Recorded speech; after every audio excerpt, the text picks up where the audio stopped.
Frankenstein TIFF 2025 review. Monumental but hollow. Even after winning an Oscar for The Shape of Water, it took Guillermo del Toro partnering with Netflix to finally bring his long-pursued passion project, Frankenstein, to life. Known for decades as the unrealized projects guy, del Toro found a partner whose preference for recognizable IP aligned perfectly with his backlog of obsessions. The success of his critically acclaimed Pinocchio secured the green light for the one film he had been writing and rewriting for years, Mary Shelley's Frankenstein. As a filmmaker who evolved from a makeup effects artist to one of the most recognizable fantasy directors working today, it's clear why this material has always captivated him. Shelley's themes of tragic monsters, outsiders yearning for connections, and the cautionary tale of unchecked ambition runs through much of his filmography.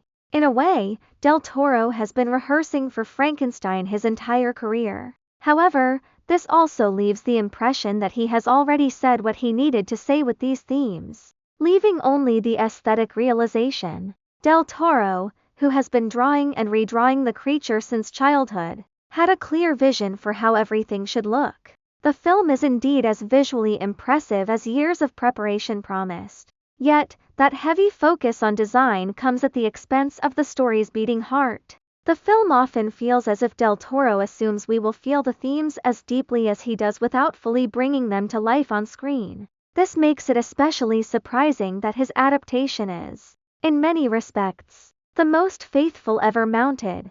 He preserves Shelley's Arctic framing narrative and shifting chapter perspectives and avoids sanitizing Victor. But in the process, he stumbles on the very core of the novel, the relationship between Victor and the creature. Oscar Isaac, while often magnetic, plays Victor with a heaviness that unbalances the story from the start. He looks too old and weary, preventing us from seeing the ambition of a man losing his innocence. Instead, we see someone already disillusioned and deeply unlikable. Without that spark, his bond with the creature feels like a series of mechanical story beats, a feeling no amount of visual flourishing can rescue.